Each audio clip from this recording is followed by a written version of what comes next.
अभी तो नहीं, अभी तो प्री है सामने। जब ये हो जाएगा उसके बाद मेंस के जितने भी यूपीएससी के पूछे हुए लाइक एंड जो स्टेट पीएससी का पेपर 3 है लाइक यूपीएससी एंड वो तो सेम ही है, नो डाउट। तो नहीं वो मैं करता मेंस था, के मैं समझ गया। पर्सपेक्टिव से भी करना। मैं मेंस के प्रीवियस ईयर क्वेश्चन डिस्कस करता था, मतलब अभी जब तक प्रीलिम्स नहीं हुआ है। मैं एक दूसरा ग्रुप था, मतलब मेरा खुद का क्वालिटी डिस्कशन नाम से, तो मैं उसमें 1 डेढ़ साल से मैं उसी में वो करता हूँ वैसे। बेनिफिशियल रह जाता होता है वो वैसे। एक्चुअली मैं करते तो नहीं हूँ हैं तो ये। मुझे पता नहीं था आपके ग्रुप का। चलो अच्छा आप अच्छा अच्छा, बताना, नहीं नहीं। लिंक सेंड करना प्लीज, तो मैं उसमें भी ऐड हो जाऊंगी। हाँ कोई नहीं, मैं सेंड कर दूँ, लेकिन अभी तो मैं सिर्फ एक ही सेशन ले कोई नहीं, लेता कोई नहीं, हूँ। 10 गुड, यही सही है, सफिशिएंट है यही। आप एक्चुअली जब लगता है कि बहुत इतने लोग हो गए हैं कि आप कर दो स्टार्ट सर, क्योंकि लोगों का वेट करोगे तो। And first thing is that कि आई वांट कि थोड़ा रिकॉर्ड करके, मतलब रिकॉर्डिंग होएगी तो किसी का मिस भी होगा तो इंसान मतलब कर लेगा, इसलिए। हाँ मैंने सपोज लेट ही स्टार्ट कर आते दी हैं, रिकॉर्डिंग। टाइमिंग 8 o'clock है तो एवरी वन वन जितने भी हैं एवरी वन से कम एट 8 o'clock, शार्प 8 o'clock पे आ जाना चाहिए, बट क्या बोले। तो आप सर कोई नहीं स्टार्ट हो। कर दो रिवीजन, और प्लीज इसकी रिकॉर्डिंग रखना सर, क्योंकि क्योंकि मान लो रिवीजन करना हो किसी बंदे को, या कभी मान लो सपोज हमेशा हम लोग फॉर्म में नहीं रहते हैं, कभी हेडेक हो रहा है हम्म। या कभी कोई भी प्रॉब्लम है या कोई ट्रैवल कर रहा है, तो ईयरफोन लगा के इंसान सुन सकता है, तो that will be exactly good. exactly, सही बोल रहे हैं वो। कल का रिकॉर्डिंग तो नहीं कर पाया था, मेरा ध्यान ही नहीं रहा था लगाने का। परसों का करा था, और आज का भी मैंने अभी लगा दिया है। तो कर लेते हैं नहीं आज तो, सर, आज की इसलिए बोल रही रिकॉर्डिंग। थी रीजन की रिकॉर्डिंग जितने लोग एक्टिवली ऑनेस्टली पार्टिसिपेट कर रहे हैं, ये उनका ही राइट है कि वो जो पार्ट ले रहे हैं वही, मतलब उनको उनका राइट है कि वो सही है। बट रिकॉर्डिंग उन बच्चों के लिए है कि सपोज एक इंसान ऑनेस्टली रोज कर रहा है डिस्कशन, बट एक दिन वो इंसान उसका कुछ मिस हो गया, तो दैट्स वाई मतलब उसको प्रॉब्लम हो सकती है। नहीं नहीं तो सही। जब एक फ्लो होता है ना वो मैं बिगड़ जाता समझ है, गया। दैट्स वाई रिकॉर्डिंग हेल्पफुल रहता है। जैसे बहुत सारे एग्जाम्स बहुत से लोग देते रहते हैं सपोज, तो कभी किसी का एग्जाम हो गया तो उसने डिस्कशन नहीं अटेंड करा, या बहुत सारे प्रॉब्लम होते हैं, तो रिकॉर्डिंग एग्जैक्टली एंड एग्जैक्टली मैं प्रोडक्टिव रिकॉर्डिंग होती है जिसमें से तो बहुत मतलब सही रहता है। बहुत से जैसे आपने बहुत अच्छा स्ट्रक्चर कर दिया, लाइक स्ट्रक्चर जैसे जनरल क्वेरीज होते थे लाइक, अब तो मैं ही कर रही हूँ नो डाउट, बट तो उससे डिस्टर्ब होता है थोड़ा। तो स्ट्रक्चर बहुत अच्छा है, बहुत ही मतलब कूल है। आई होप कि सब अच्छे से चलता रहे।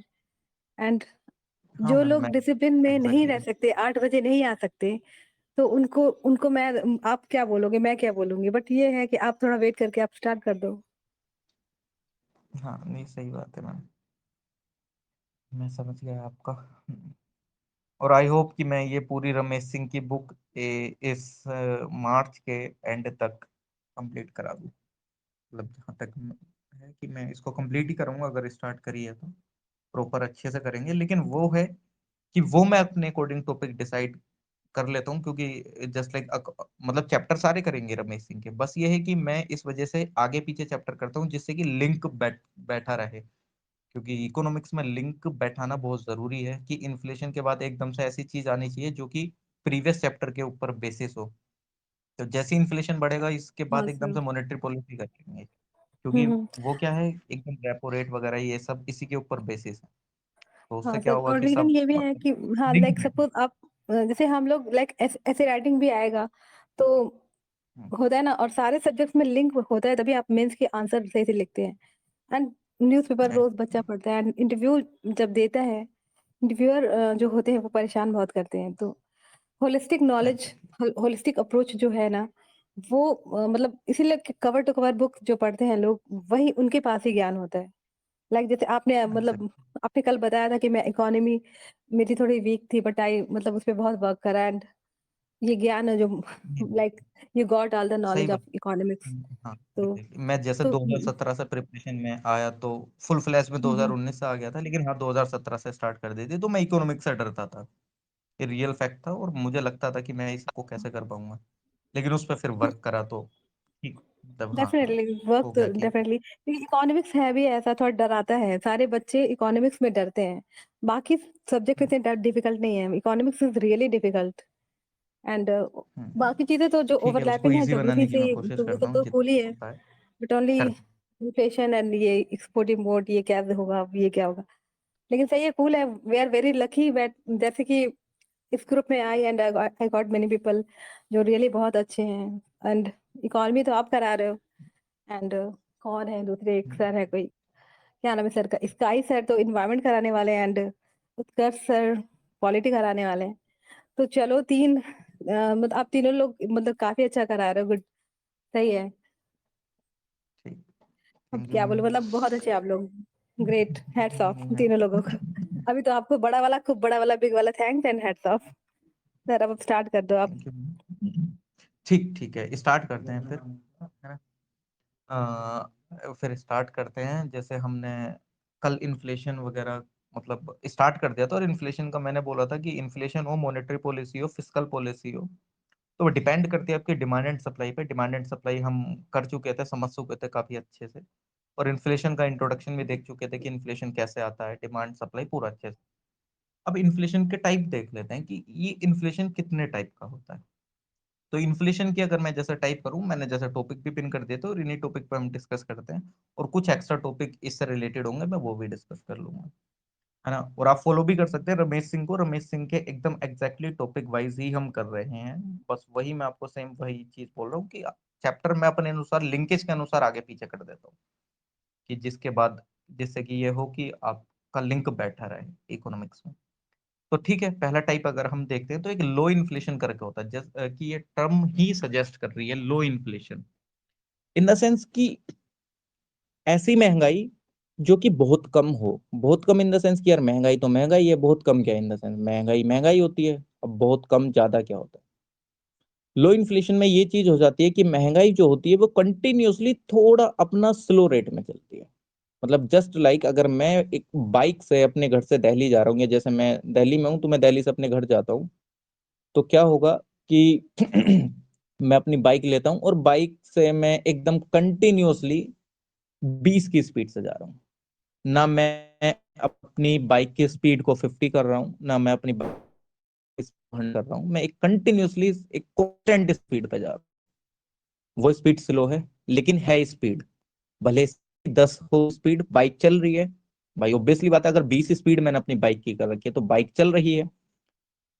तो जब बाइक चल रही है तो यानी कि 20 की स्पीड पे लगातार चलिए, लेकिन उसकी स्पीड कम है। मैं पहुंचूंगा, डेस्टिनेशन पे पहुंचूंगा, मैं अपने दिल्ली से घर पहुंचूंगा, डेस्टिनेशन पे पहुंचूंगा, लेकिन वो उतनी स्पीड पे नहीं जा रहा हूँ, धीरे जा रहा हूँ, और बाइक भी चल रही है सेम। इन्फ्लेशन में जिस टाइम पे दर, एक रेट, हिंदी में दर बोलते हैं, है ना, तो जो एक रेट है इन्फ्लेशन का, इफ अगर वो कंटिन्यूअसली स्लो रहा है इन्फ्लेशन, लेकिन कंटिन्यूअसली स्लो है पिछले 6 महीने से या 1 साल से, तो उसको हम लो इन्फ्लेशन बोलते हैं, है ना। ये टर्म ही अपने आप में खुद बता दे रही है कि लो इन्फ्लेशन वो है जो कि एक कंटिन्यूअसली स्लो रेट से लगातार चल रहा है। मान लो 2.3%, या ये 2.1% चल रहा है, या 1.9% चल रहा है, लेकिन उसमें कुछ इजाफा नहीं देखा जा रहा है पिछले 6 महीने में, पिछले 1 साल में, तो this is called low inflation. अब मैं वहीं पे बात करता हूँ गैलोपिंग इन्फ्लेशन की। गैलोपिंग इन्फ्लेशन को डिफरेंट डिफरेंट नाम से भी जाना जाता है, जस्ट लाइक जैसे कभी कभार यूपीएससी भी खेल जाता है, उसकी अदर टर्म दे देता है। कैसे? यूपीएससी मेंस 2021 में क्वेश्चन आया था डायरेक्टली ज्योग्राफी जीएस 1 के अंदर, उसने क्वेश्चन पूछा था, रिंग ऑफ फायर के ऊपर क्वेश्चन था, लेकिन उसने दूसरा नाम दिया था उसका। मेरे मेरा ज्योग्राफी ऑप्शनल भी है, लेकिन मेरे को भी टर्म ध्यान नहीं आ रही है उसने क्या दिया। तो अदर टर्म्स पे भी यूपीएससी खेल जाता है, और वो तो प्रीलिम्स नहीं था, वो मेंस था, और सिंपल 10 मार्क्स का क्वेश्चन था। अगर जिसको वो टर्म स्ट्राइक कर गई थी वो आराम से 10 मार्क वो उसको आंसर को लिख देता, लेकिन जिसको आता है वो टॉपिक और उसका नाम दूसरा दे दिया बदल के, और वो इस वजह से कंफ्यूज हो गया बंदा, उसको टैकल नहीं कर पाते। सेम गैलोपिंग इन्फ्लेशन के भी अदर नाम है, जिसको बोलते हैं होपिंग इन्फ्लेशन के नाम से भी, जंपिंग इन्फ्लेशन, रनिंग और रनवे इन्फ्लेशन। ठीक है, आपने नाम तो दूसरे बता दिए कि इसके अदर नाम भी होते हैं, लेकिन होता क्या है ये गैलोपिंग इन्फ्लेशन? गैलोपिंग इन्फ्लेशन कुछ नहीं होता है, ये होता है कि एक ज्यादा हाई इन्फ्लेशन, ज्यादा high inflation in the sense कि वो सिंगल डिजिट में ना हो गया, कभी कभी डबल डिजिट में पहुंच जाता है। कि मैं बोल दे रहा हूँ 2%, दो मतलब 2% इन्फ्लेशन चल रहा है, लेकिन गैलोपिंग इन्फ्लेशन में क्या होता है, धीरे धीरे वो 2 से 4 पहुंचा, 6, 7, 8, 10, 11, 12, 13, यानी कि वो डबल डिजिट में भी पहुंच जाता है और ट्रिपल डिजिट में भी पहुंच जाता है। तो सिंपल इतना समझ में आया, अगर मैं लेमन टर्म्स में बोलूं कि वो इन्फ्लेशन जो कि डबल डिजिट और ट्रिपल डिजिट में पहुंच जाता है वो गैलोपिंग इन्फ्लेशन कहलाता है। अच्छा ठीक है, आप तो बोल रहे हैं ऐसा कभी हुआ है क्या पास्ट में कि ट्रिपल डिजिट में पहुंचा है या डबल डिजिट में पहुंचा है? यस एब्सोल्युटली, ये पास्ट में हुआ है। जिस टाइम पे रशिया का डिसइंटीग्रेशन हुआ था, वो यूएसएसआर का जिस टाइम पे विघटन हुआ था, जिस टाइम पे यूएसएसआर से कंट्रीज अलग हो गई थी और रशिया, ये कजाकिस्तान, किर्गिस्तान, ये सारे अलग हो गए, तो उस टाइम पे रशिया में इन्फ्लेशन हुआ था बहुत अच्छे से।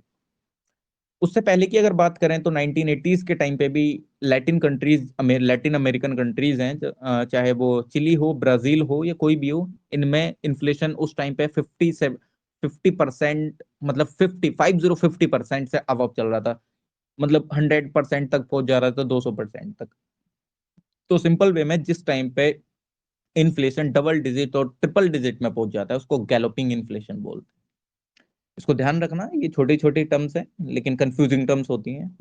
मतलब हमको अभी एकदम से रियलाइज हो रही है, लेकिन जैसे ही 2-3 दिन बाद होते हैं तो हम कंफ्यूज हो जाते हैं, गैलोपिंग इन्फ्लेशन और हाइपर इन्फ्लेशन में क्या डिफरेंस हो जाता है, इन्फ्लेशन स्पाइरल क्या होता है। तो मैं कोशिश कर रहा हूँ कि वो सारी चीजें क्लियर होकर चलती रहे। तो दो इन्फ्लेशन तो हमें समझ आ गई। तीसरा टाइप होता है इसका हाइपर इन्फ्लेशन। हाइपर इन्फ्लेशन वो इन्फ्लेशन होता है जो कि ट्रिलियन टाइम, बिलियंस टाइम उसका रेट पहुंच जाता है। मतलब समझ रहे हो, किसी कंट्री में, मतलब किसी एक प्रोडक्ट के प्राइस उसके अगले साल ही 10 ट्रिलियन ज्यादा हो जाए। मतलब मान लो कि 1 रुपए का बिस्किट मैं आज खरीद पा रहा हूं और ऐसा कुछ हो जाए कि कल को वो 1 रुपए का बिस्किट 10 लाख करोड़ में बिके।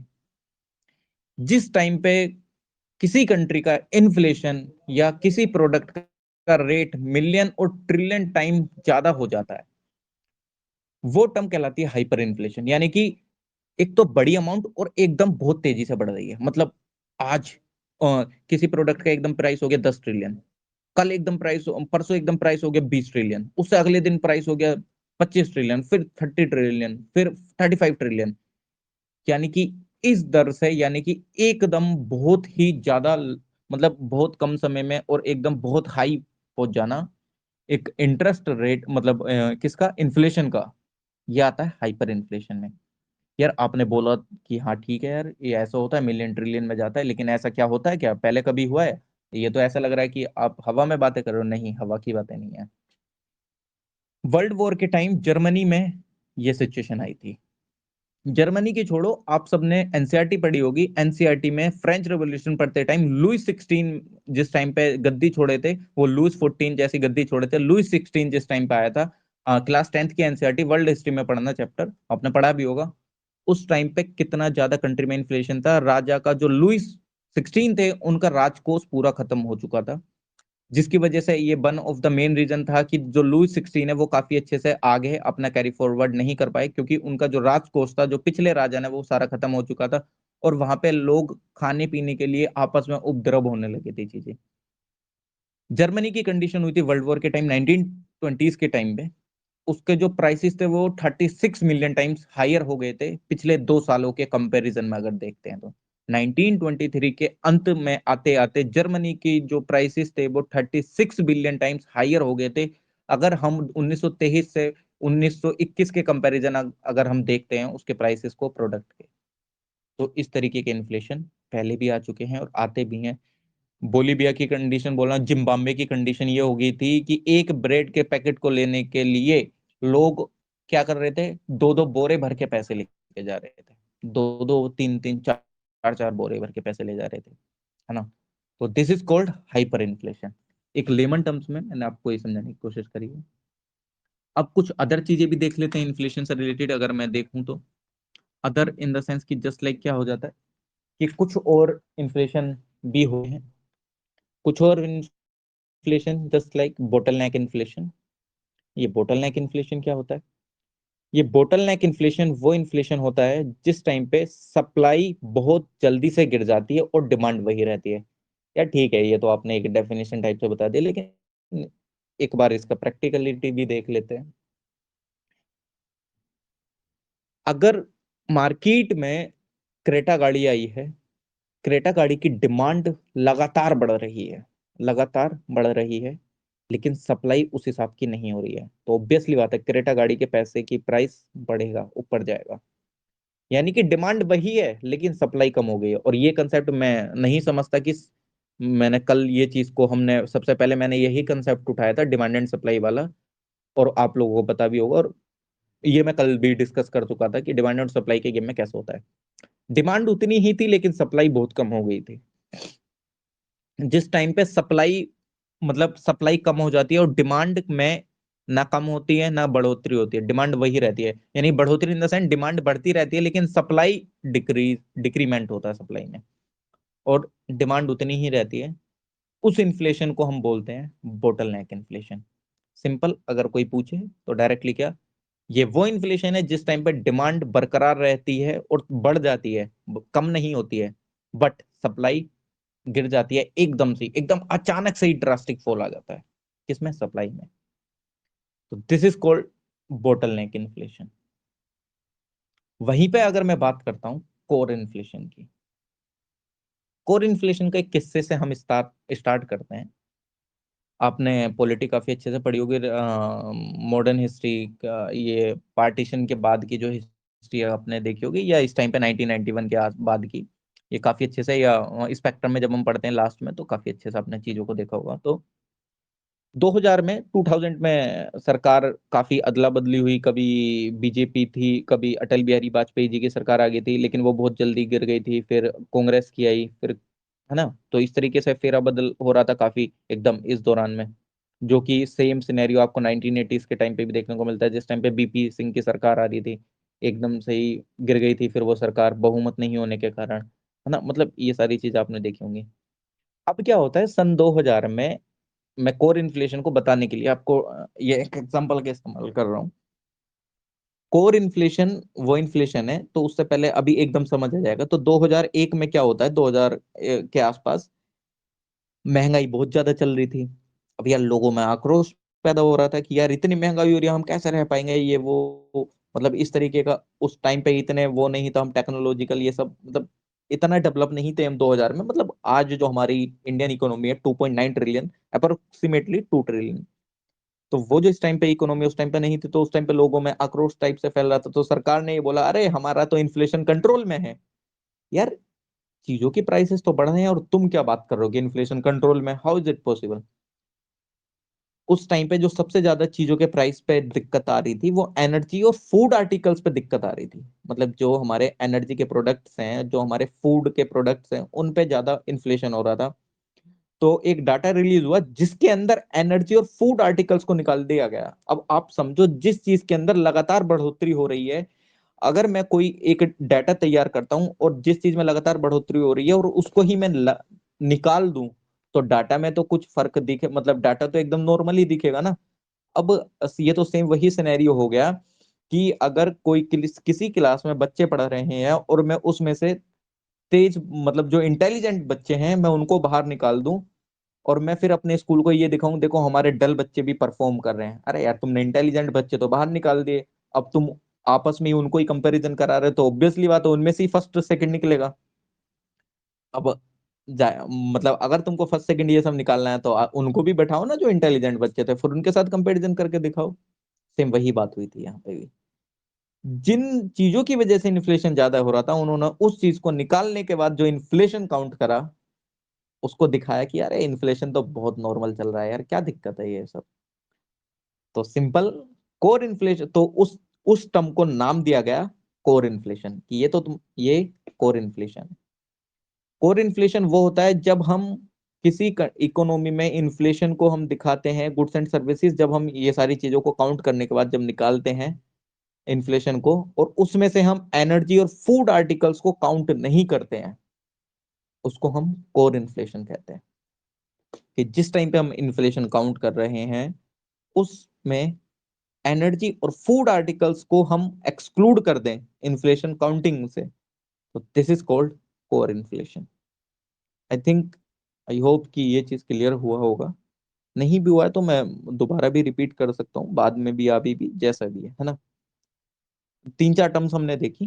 तो इफ अगर ऐसा कोई भी डाउट है तो प्लीज आप बता सकते हैं, या ऐसा लगता हो तो प्लीज, है ना, तो आप लोग बोल सकते हैं जो भी, फिर वरना आगे टर्म्स को देखते हैं।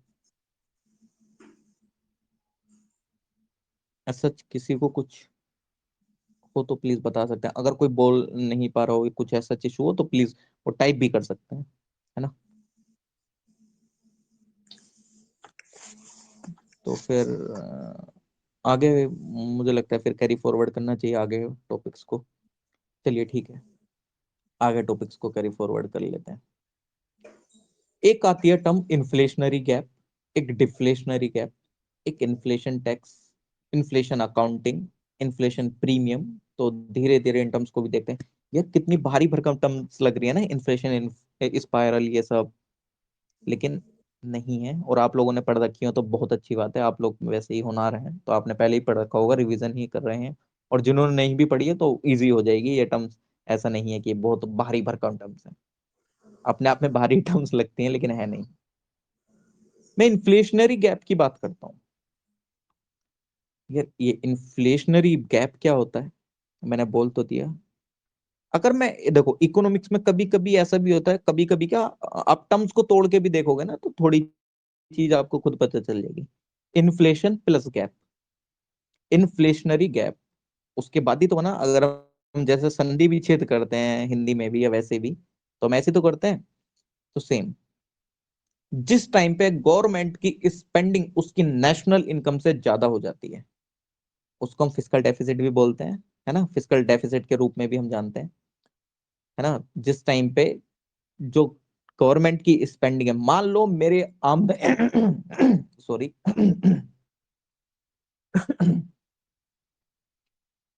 आपने एक मूवी भी देखी होगी, एक मूवी जोनी लीवर वगैरह इन सब की, आमदनी अठन्नी खर्चा रुपया, है ना। मेरे पास इनकम, मतलब मेरे घर से मेरे को, या जस्ट लाइक जैसे मैं कहीं कहीं कहीं से, या मैं ऐसा मैं कोचिंग से वहां पे वर्क करके, या कुछ भी, जस्ट लाइक जैसे मैं वहां से मैं इनकम कर रहा हूँ, मान लो 20,000 रुपए। अब यार मेरा खर्चा तो हो जा रहा है, मतलब हाइपोथेटिकली बता रहा हूँ कि मैं 20,000 रुपये अर्न कर रहा हूँ, लेकिन मैं तमाम पार्टी ये सब, मतलब इधर उधर ये ट्रिप वो ट्रिप करके मेरा खर्चा हो जा रहा है 40,000। अब मेरा 40,000 खर्चा हो रहा है, इनकम मेरी हो रही है 20,000। तो ये जो 20,000 का गैप है, this is called inflationary gap, है ना।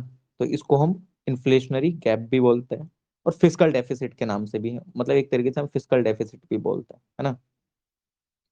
अब एक चीज और बताना, अभी चलो ठीक है, सेकंड टर्म और बता दूं, उसके बाद एक क्वेश्चन जनरेट करूंगा, तो आप उसको बताना कि ये कैसा है, मतलब आप अपने अनुसार उसका आंसर देना फिर। सेम इसके अपोजिट होती है डिफ्लेशनरी गैप। डिफ्लेशनरी गैप यानी कि जस्टिस का अपोजिट, यानी कि गवर्नमेंट की इनकम तो बहुत ज्यादा हो रही है लेकिन वो खर्च ही नहीं कर रही है ना। गवर्नमेंट की इनकम बहुत ज्यादा, मतलब जो ओवरऑल नेशनल इनकम है हमारी, वो बहुत ज्यादा हो रही है, लेकिन गवर्नमेंट उसको उस हिसाब से खर्च ही नहीं कर पा रही है। तो this is called deflationary gap, और इसको हम फिस्कल सरप्लस के नाम से भी जानते हैं। सरप्लस वो चीज होता है कि जस्ट लाइक आपके पास स्टॉक में ज्यादा माल पड़ा है, जस्ट लाइक मेरे गोडाउन में गेहूं पड़े हैं, लगातार भंडार पड़ा है, तो मैं बोलूंगा यार मेरे पास तो वीट सरप्लस में है। डेफिसिट में कब बोलूंगा, अगर मेरे को जरूरत पड़ रही है 1 किलो अनाज की, लेकिन मेरे जो उसमें स्टॉक में है ही नहीं, तो मैं डेफिसिट में हूँ। तो सेम ये फिस्कल सरप्लस कहलाता है। अब आप मेरे को एक चीज बताओ, सरकार का फिस्कल डेफिसिट में जाना ज्यादा मतलब सही है देश के लिए, मतलब ज्यादा उदा कुछ नहीं, सिंपल ये बताओ, सरकार अगर फिस्कल सरप्लस में जा रही है या फिस्कल डेफिसिट में जा रही है, मींस अगर इन्फ्लेशनरी गैप और ये डिफ्लेशनरी गैप जिसको हम बोलते हैं, अगर सरकार सरप्लस में जा रही है और सरकार डेफिसिट में जा रही है, दोनों को कंपेयर करो तो आपको कब लगेगा कि सरकार अच्छा परफॉर्म कर रही है, मतलब सरकार लोगों के प्रति काफी अच्छी चीजों में इन्वेस्ट, मतलब काफी लोगों के प्रति काफी सोच रही है। मतलब कुछ चीजों से, मतलब जस्ट लाइक जैसे फिस्कल सरप्लस से आपको पता लगेगा कि फिस्कल डेफिसिट से। फिर मैं आपको यहाँ पे एक और चीज क्लियर करूंगा, इससे रिलेटेड कंसेप्ट, अगर आप लोगों का पहले क्लियर है तो बहुत अच्छी बात है। नहीं भी है तो क्लियर करेंगे, है ना। तो फिस्कल डेफिसिट में होना सरकार का अच्छा होता है कि नहीं होता है, सिंपल ये बता दीजिए, सरकार का फिस्कल डेफिसिट में किस हद तक अच्छा होता है। डिपेंड करेगा कौन से कंपोनेंट्स है फिस्कल डेफिसिट में। अगर मान लो कैपिटल इन्वेस्टमेंट कर रही है सरकार, तो बाद में जाके फ्यूचर बेनिफिट्स होंगे। लेकिन अगर इंटरेस्ट पेमेंट्स है बाहर, केवल इंटरेस्ट पेमेंट में जैसे हमारे सरकारों में, तो फिस्कल डेफिसिट प्रॉब्लमेटिक है। हम्म। और फिस्कल सरप्लस में होना, सरप्लस में होना भी, आपके पास प्रोडक्टिव रिसोर्सेज पड़े, अगर आप उनको ढंग से यूज नहीं कर रहे हो तो एक तरह से आपकी अपॉर्चुनिटी कॉस्ट ही जा रही है। तो मतलब आप हम्म, कह सकते हो सरप्लस में होना अच्छी बात है। जैसे स्विस है वगैरह, स्विट्जरलैंड वगैरह है, सरप्लस में रहते हैं क्योंकि उनके पास इतना पैसा है कि उनको मतलब अब डेवलपमेंट का स्कोप ही बहुत कम है। लेकिन इंडिया में तो बहुत है। अगर सरप्लस पड़ा हो तो वो डिपेंड करेगा कि इकोनॉमी की हालत क्या है। अगर मान लो सरकार सरप्लस में लेकिन इकोनॉमी की हालत खराब है, तब हम जज करेंगे कि सरप्लस गलत है। मतलब अदर हम्म, फैक्टर्स ज्यादा डिपेंड करेगा मेरे।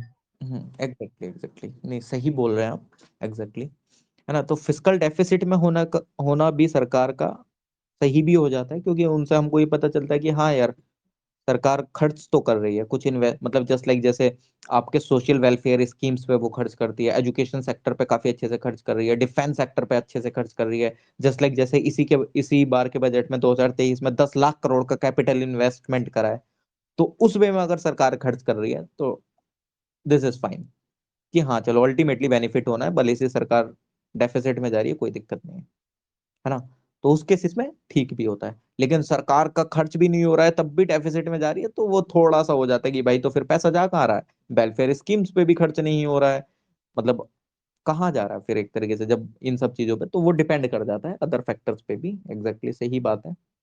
फिस्कल सरप्लस भी सेम वही है कि अगर यार आपके इंडिया में तो फिस्कल सरप्लस क्या है, मतलब यार हमारे तो तमाम इतनी रिक्वायरमेंट होती रहती है, वही कि अगर फिस्कल सरप्लस पड़ा है, आपके पास पैसा इतना पड़ा है, एजुकेशन सेक्टर आपके यहाँ का डाउन पड़ रहा है और आप उस पैसे का यूटिलाइज ही नहीं कर रहे हो, है ना, तो वो तो एक गलत बात होगी ना। आपके यहाँ बीमारी इतनी बढ़ रही है, मान लो टीबी या मीजल्स वगैरह, जस्ट लाइक जैसे सरकार इंद्रधनुष जैसे प्रोग्राम चलाती है, वैक्सीनेशन वाले प्रोग्राम चलाती है, आपके पास पैसा पड़ा है, आप उसमें आप प्रोग्राम में खर्च ही नहीं कर रहे हैं, तो वो प्रॉब्लमेटिक भी हो जाता है फिजिकल। मतलब अगर मेरे पास ज्यादा पैसा होगा तो ठीक है, लेकिन अगर मैं तबीयत खराब हो जा रही है किसी की और कुछ भी हो जा रहा है मेरे परिवार में और मैं उस पर पैसा नहीं खर्च कर रहा हूँ, तो वो पैसा किस काम का, है ना, एक तरीके से। तो यार ठीक है, मैं अपनी जगह मेरा पास स्टॉक पड़ा है, मैं मालदार हूँ एक तरीके से, वो अलग अपनी जगह है, लेकिन मैं उस चीज का उस टाइम पे यूटिलाइज ही नहीं कर पा रहा हूँ, तो वो पैसे का क्या फायदा एक तरीके से, है ना। अल्टीमेटली होना तो वो पीपल वेलफेयर स्कीम्स के लिए काफी अच्छे से होना चाहिए, या अदर इंफ्रास्ट्रक्चर, ये सब जो डिपेंड कर जाता है कि किस तरीके से नहीं है ना। तो अभी तक हमने इतने टर्म्स देखे, आई होप कि ये सारी चीजें क्लियर होंगी। अब नेक्स्ट टर्म पे जाने से पहले, एक इन्फ्लेशन टैक्स हमारी एक टर्म आती है, उस पे जाने से पहले एक चीज आप सोचिएगा, और ये मैंने पहले ही पूछी थी यार, सर आपने सोचा ये चीज, वो सोचा कि आपको तो पता ही होगा बेसिकली आप लोगों को, यार सरकार 500 रुपए का नोट बनाती है मिनिमम अप्रोक्सीमेटली कॉस्ट में, मेरे को एग्जैक्टली भी ध्यान नहीं है, 9 रुपए आती है 500 रुपए के नोट बनाने में, 9 रुपए कॉस्ट आती है, और मैं मोटा मोटा इसको 10 रुपए मान लेता हूँ, है ना। अप्रोक्सीमेटली 9 रुपए के आसपास है 500 रुपए का नोट बनाने में सरकार को। वहीं पे 10,000 का नोट बनाने में सरकार को 12 रुपए का आई थिंक खर्च आता है अप्रोक्सीमेटली। मैं ओवरऑल इन दोनों को 10 रुपए काउंट कर लेता हूँ, है ना, हाइपोथेटिकली, कि सरकार को 2,000 का नोट बनाने में भी 10 रुपए का खर्च आ रहा है, और सरकार को 500 रुपए का नोट बनाने में भी 10 रुपए का खर्च आ रहा है। सरकार ने वो बना दिया, पैसे खर्च हो गए और वो बन गया नोट। लेकिन यार अब वो जो मार्केट में 200 2,000 का नोट चलेगा और जो 500 का नोट चलेगा, वो तो अपने प्रॉपर अमाउंट में चलेगा ना। ऐसा थोड़ी वो 10 रुपए में चल रहा है, भले से ही उसको बनाने में 10 रुपए की कॉस्ट आई है सरकार की, या 500 रुपए के नोट बनाने में 10 रुपए की कॉस्ट आई है, लेकिन वो तो अपनी रियल वैल्यू में चलेगा ना, जो भी आरबीआई के गवर्नर ने उसको बियर करा है ना। ये लिखा रहता है ना आई पे गवर्नर के साइन वगैरह, ये सब काफी अच्छे से करके। अब 2,000 के नोट को बनाने में 10 रुपए खर्चा आया, वो चला कितने एक्स्ट्रा में, 1,990 रुपए में। 1900 मार्केट में आने के बाद उसकी कीमत 2,000 है, अब मैं 10 रुपए निकाल देता हूँ सरकार के खर्चे के, 1,990 रुपए तो वो मतलब कमा ही रहा है एक तरीके से, मार्केट में आकर 1,990 रुपए में चल रहा है वो। सेम वही 500 रुपए का नोट मैं 10 रुपए निकाल देता हूँ, 10 रुपए सरकार की कॉस्ट को निकालता हूँ, 490 रुपए तो अब भी उस पे आ रहे हैं। तो वो चीजें कैसे, वो उस चीज को क्या बोलते हैं, उस चीज में कैसे क्या चीज होता है ना, उस चीज को क्या बोलते हैं एक तरीके से। ये पता है, ये कभी कभी हम क्या बोलते हैं, फिस्कल डेफिसिट को या इन्फ्लेशन को कम करने का तरीका भी हो जाता है, सरकार पैसे छाप लेती है, लेकिन वो डिपेंड करता है इकोनॉमी टू इकोनॉमी। उसके भी अलग क्राइटेरिया है, वो भी डिस्कस करेंगे, क्योंकि ऑब्वियसली दिमाग में एक सवाल आ जाता है कि किसी के जो एकदम स्टार्टिंग में कि यार जब सरकार के पास मतलब ये सारी अथॉरिटी है, वो पैसा छाप सकते हैं, ये वो कर सकती है, जब इन्फ्लेशन आ जाता है कंट्री में क्यों नहीं छापती। तो उसके भी क्राइटेरियाज हैं, ऐसा नहीं है ना, वो आप लोगों को पता होंगे। अगर वो छाप दे दे तो पूरी देश की इकोनॉमी बर्बाद हो जाएगी, है ना। लेकिन हाँ कुछ केसेस में वो कर भी देती है ऐसा, लेकिन वो डिपेंड करता है चीजों पे। तो मैंने जो आपको ये चीज बोली ना कि 500 रुपए के नोट पे 10 रुपए का खर्चा आ रहा है, 490 रुपए का तब भी बेनिफिट हो रहा है, सेम वही 2000 के नोट पे 10 का खर्चा आ रहा है, 1990 रुपए का तब भी बेनिफिट हो रहा है। This is called seigniorage. इस टर्म को सीनियरेज कहते हैं, ये एक मैंने आपको टर्म समझाई है, दिस इज कॉल्ड सीनियरेज। और अल्टीमेटली ये एक इन्फ्लेशन टैक्स की तरह भी काम करता है। अब आप बोलेंगे यार ये क्या बोला आपने, मतलब ठीक है वो सीनियरेज आपने ये चीज बता दिया, दिस प्रोसेस इज कॉल्ड सीनियरेज, लेकिन यहाँ पे इन्फ्लेशन टैक्स क्या आ गया। एक सेकंड रुकिएगा, मैं थोड़ा पानी पी लेता हूँ। आप अगर किसी को कुछ बताना है तो प्लीज बता सकते हैं इन्फ्लेशन टैक्स के बारे में, बस एक सेकंड रुकिएगा। कोई बताना चाहे बता सकते हैं, बस 2 सेकंड।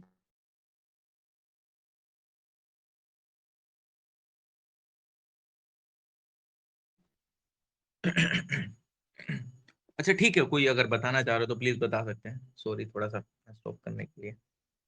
कोई भी A to Z। Inflation tax यहां से क्या समझा, मैंने डायरेक्टली बोला कि ये चलो ठीक है, दिस प्रोसेस इज कॉल्ड सीनियरेज, लेकिन वो इन्फ्लेशन टैक्स वाली क्या बात आ गई यार, मतलब तुम उस चीज को इन्फ्लेशन टैक्स भी बोल दे रहे हो, तो हाउ, कैसे इन्फ्लेशन टैक्स हो रही है। एनीवन अगर कोई भी प्लीज बता सकता है, एक बार ट्राई करिएगा इसको समझने की, बताइएगा। हाँ बोल रहे हैं आप एस कुछ, बोलिए नहीं, सर। आप एक बार थोड़ा सा वापस बोल देंगे उसको प्रॉपर, मैं सिंपल मतलब ये से। इन्फ्लेशन टैक्स के बारे में पूछना चाह रहा हूँ, अगर इन्फ्लेशन टैक्स क्या है, सिंपल मतलब जस्ट लाइक जैसे हम बोलते हैं ना कि सरकार को 2000 रुपए के नोट पे बनाने पे खर्चा आता है हाँ 10 अच्छा, तो वो मार्केट। हमारे रुपए की वैल्यू जो है, टाइम वैल्यू होता है रुपए का, हर एक पैसे का। तो जैसे आज के 100 रुपए, अगर मैं मतलब नॉर्मल टर्म्स में बता रहा हूँ, आज के 100 रुपए अगर इन्फ्लेशन बढ़ता है तो रुपए की पैसे गिरते हैं। हमने हमारे पास 100 रुपए ही थे, तो इनडायरेक्टली अगर सरकार प्रिंट करती है या कुछ भी करती है, तो हमारे पास जो पैसे हैं उसकी वैल्यू कम हो जाती है। तो रियल टर्म्स में देखें तो हमारा वो एक तरह से टैक्स है सरकार का। वो हम रियलाइज़ नहीं करते, वो मतलब एक्सप्लिसिट नहीं होता पर इम्प्लिसिट होता है। शायद ये हो, पता नहीं। एग्जैक्टली एग्जैक्टली सही बोल रहे हैं, एग्जैक्टली सही बोल रहे हैं, बस उसका एक्सप्लेन करते हैं। अच्छा शिवांशी मैम आप कुछ बोल रहे हैं अपने माइक, आप प्लीज बताइएगा। एनीवन, है ना, ऐसे आप करेंगे तो बहुत अच्छा रहेगा, ऐसा नहीं कि सिंपल मैं ही बोलता रहूंगा, आप भी बोल सकते हैं, मैं मोनार्की वगैरह कुछ ऐसा नहीं है। है ना, ठीक है। शिवांशी मैम कुछ बोल रहे थे आप। अच्छा ठीक है, चलिए मैं बता देता हूँ। एस सर ने जो बोला ठीक बोला, लेकिन हाँ उसको थोड़ा सा एक्सप्लेन कर देते हैं। मैं समझ गया उनका पॉइंट ऑफ व्यू जो था, और एग्जैक्टली सही है। तो जब मैंने बोला ना 2000 के नोट पे उनको 10 रुपए का खर्चा आ रहा है, 1990 में चल रहा है, 500 के नोट पे 10 रुपए का खर्चा आ रहा है, 490 में चल रहा है, यार उस 490 रुपए को बियर कौन कर रहा है, हम ही तो कर रहे हैं। वो 490 रुपए किसके किसके जा रहे हैं, जब नोट मार्केट में आके चल रहा है इनडायरेक्टली, मतलब इनडायरेक्टली क्या डायरेक्टली, जब वो मार्केट में आता है तो वो, मैं अगर किसी को वो मतलब सरकार मेरे को देती है और वो नोट में चलाता हूँ मार्केट में जाके यार, तो वो मेरे को 500 का ही तो सामान देगा, तो ज्यादा ही सामान देगा। उस चीज को बी कौन कर रहा है, हम पीपल। 1990 उस 2000 की 1990 से किसने दिए, हमने दिए, इसने अपनी जेब से पैसे दिए। तो वो जो हमने दिया वो क्या कहलाएगा, इन्फ्लेशन टैक्स, है ना।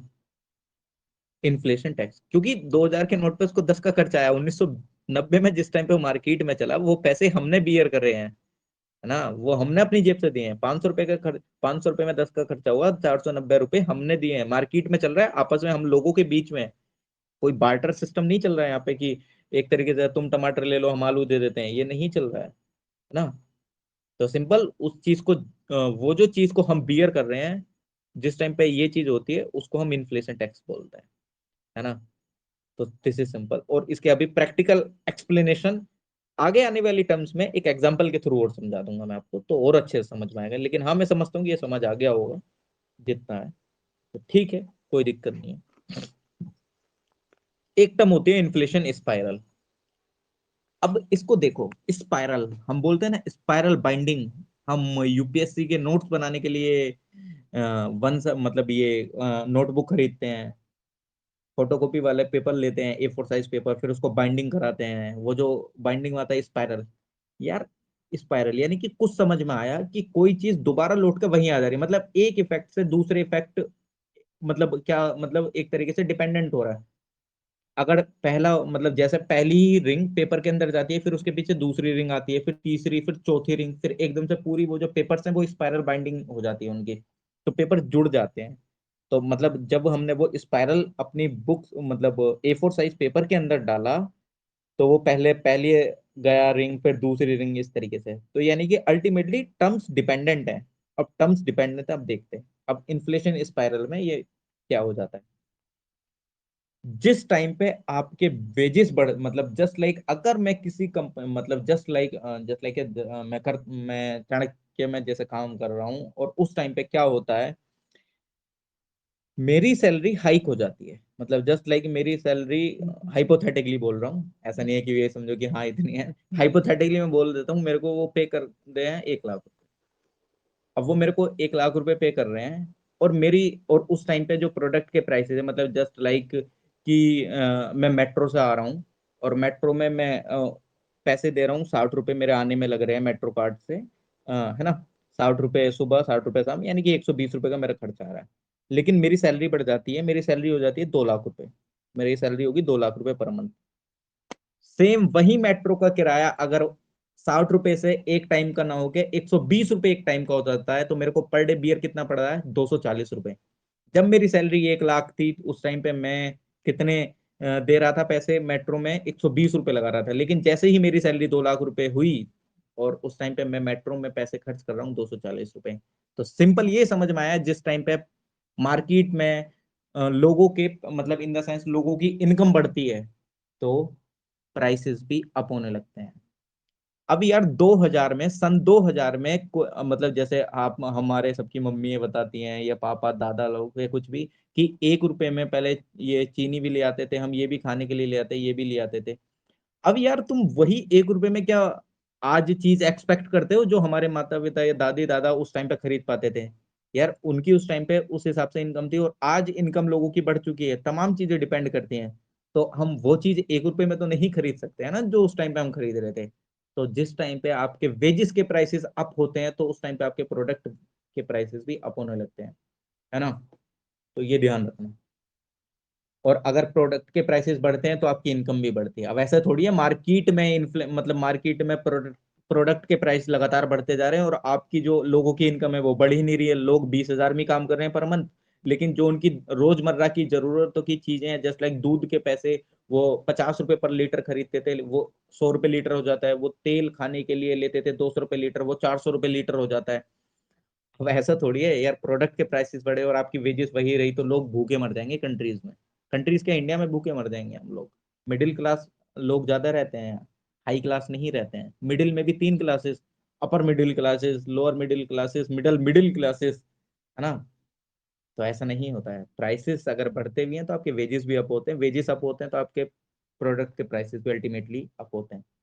तो these are the two things, है ना। तो इन्फ्लेशन स्पाइरल ये होता है। एक इन्फ्लेशन अकाउंटिंग होता है। अब इन्फ्लेशन अकाउंटिंग क्या होता है, यार अकाउंट से समझ आ रहा है यार, कुछ तो लिखा पढ़त की चीजें हैं, मतलब मेरे को कुछ अकाउंट से रिलेटेड, यानी कि मेरे को कुछ ना कुछ तो घटाना ये सब कुछ पड़ेगा। ऑब्वियसली बात है, अकाउंट की बात है, ये तो कुछ घटाना कुछ जोड़ना ये सब तो करना पड़ेगा। लेकिन क्या घटाना पड़ेगा क्या जोड़ना पड़ेगा ये तो नहीं पता है। तो सिंपल,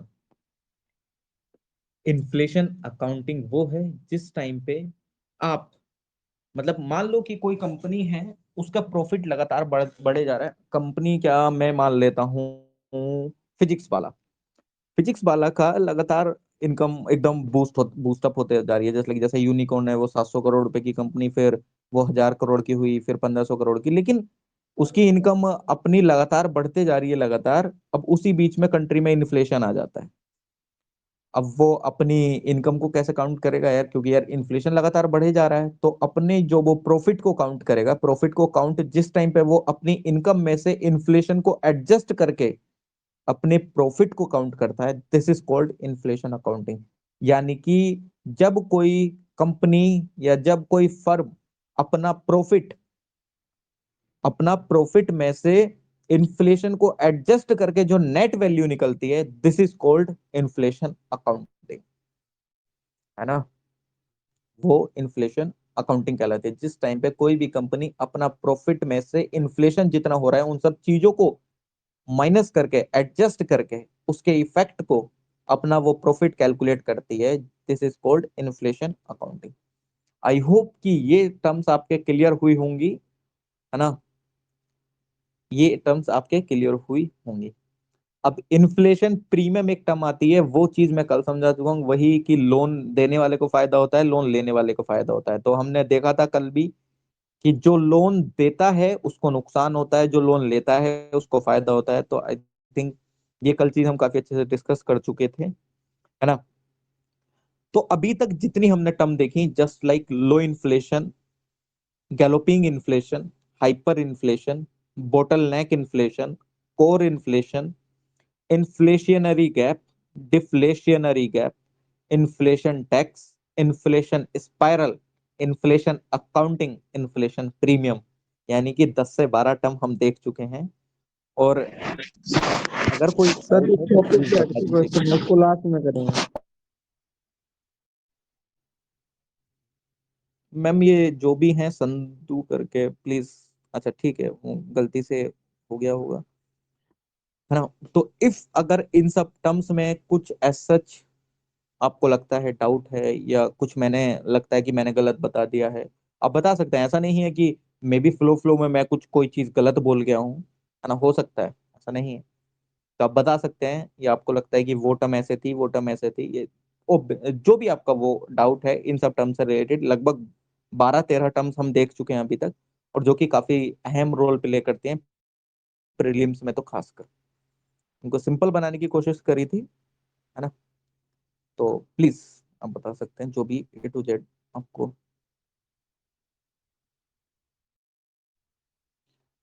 हाँ प्लीज, पूरा टॉपिक रहेगा जो ये टॉपिक हमने करा। इफ अगर कोई जर्नल वैसे तो हम थोड़ा सा भी बाद में देख लेते हैं, 2-4 मिनट बाद। लेकिन हाँ, अभी अगर कोई टॉपिक से रिलेटेड एज सच कुछ भी इशू है या जो भी, प्लीज। सर जो कल क्वेश्चन किया था उसका फिर उसको क्या मैं टाइप कर दूं आपको? क्वेश्चन मैं समझा नहीं। वो जो कल किया था उन्होंने, जहाँ पे मैं पढ़ाने जाता हूँ वो पे एक सर ने पूछा था। अरे अरे अरे, वो चीज आप बाद में करिएगा। देखो वो एक रीजनिंग टाइप से क्वेश्चन था, वो आप मेरे को टाइप करके भेज दीजिए, पर्सनली भेज दीजिए, कैसे भेज दीजिए। मैं भी टू द टॉपिक की बात कर रहा हूँ। थोड़ा सा वो एक ऐसी बोलता है ना, वो सर वैसा क्वेश्चन इस बार मेरे सर जो ने एक एक आम क्वेश्चन किया समय हम देख। कि एक्सीडेंट और इंसिडेंट में क्या फर्क है, ये सर बताओ। सर मैं क्या बोल रहा हूँ, एक मिनट आप मेरी समझिएगा। मैं ये बोल रहा हूँ, अगर अभी इस टाइम पे टॉपिक से रिलेटेड कुछ ऐसा डाउट है, ये जनरल चीजें अभी हम देख लेता हूँ, कोई दिक्कत नहीं, 2-4 मिनट बाद जो भी जनरल डाउट है। लेकिन इफ अगर अभी टॉपिक से रिलेटेड डाउट है तो प्लीज वो बताइएगा अभी इस टाइम पे, जो भी A to Z कुछ भी डाउट हो सर्कल टॉपिक में से जो रिलेटेड। क्वेश्चन किया था, जैसे $1 70 प्लस है तो अमेरिका में वो कल उस तो डॉलर आंसर कर वैल्यू। दिया था ना, वो कल आंसर कर दिया था ना, आप तो थे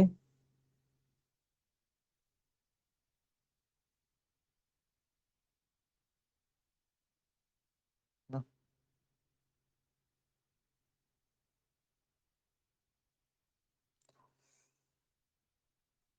चलिए ठीक है, कोई दिक्कत नहीं है। इफ अगर ऐसा कोई इशू नहीं है आप लोगों को इस समय, तो आई होप, मैं समझता हूँ कि आप लोगों को ये चीजें काफी अच्छे से क्लियर हैं फिर। तो एक एक चीज बताइए, अभी आप बोर हो गए होंगे, मैं लिटरली समझ रहा हूँ, क्योंकि इकोनॉमिक्स बोर भी कर देती है, और थोड़ा मतलब ऐसे हो जाता है, बोर हो जाते हैं इकोनॉमिक्स पढ़ते हुए। अगर लगता है कि हाँ आप आगे कर सकते हैं तो मैं थोड़ा सा टॉपिक बढ़ा सकता हूँ, वरना फिर मैं कल कर लेता हूँ, कोई इशू नहीं है। वो अलग बात है, इकोनॉमिक्स पढ़ते पढ़ते बोर भी फीलिंग हो जाती है, बोर फीलिंग होने लगते हैं, हेलो लेकिन हाँ कोशिश करिए कि बोर सर, फीलिंग ना हो। सर इसकी रिकॉर्डिंग नहीं मिलेगी क्या, ये जो आज हुआ है मैम डिस्कशन? मैम रिकॉर्डिंग मिलेगी, क्यों नहीं मिलेगी, जरूर मिलेगी, मैंने रिकॉर्डिंग करी है। यस सर, सेंड कर दीजिएगा ग्रुप पे। मैं सेंड कर। Okay, thank you sir. अच्छा अच्छा, ठीक ठीक ठीक, मैं कर देता हूँ सेंड, कोई दिक्कत नहीं है। तो आप लोग बताइए आगे करूं, मैं कर सकता हूं मैं टॉपिक, इफ अगर आप लोग बोर नहीं हुए हैं तो। अगर बोर हो गए हैं तो, क्योंकि होता है यार, मेरे साथ भी होता था, मैं भी बहुत बोर हो जाता था, है ना। लेकिन कोई नहीं, ये बोर वाली चीज ही नंबर दिलाती है। 18 क्वेश्चन आते हैं इससे प्रीलिम्स में, ध्यान रखना। 17 से 18 क्वेश्चन एवरेज है इसका।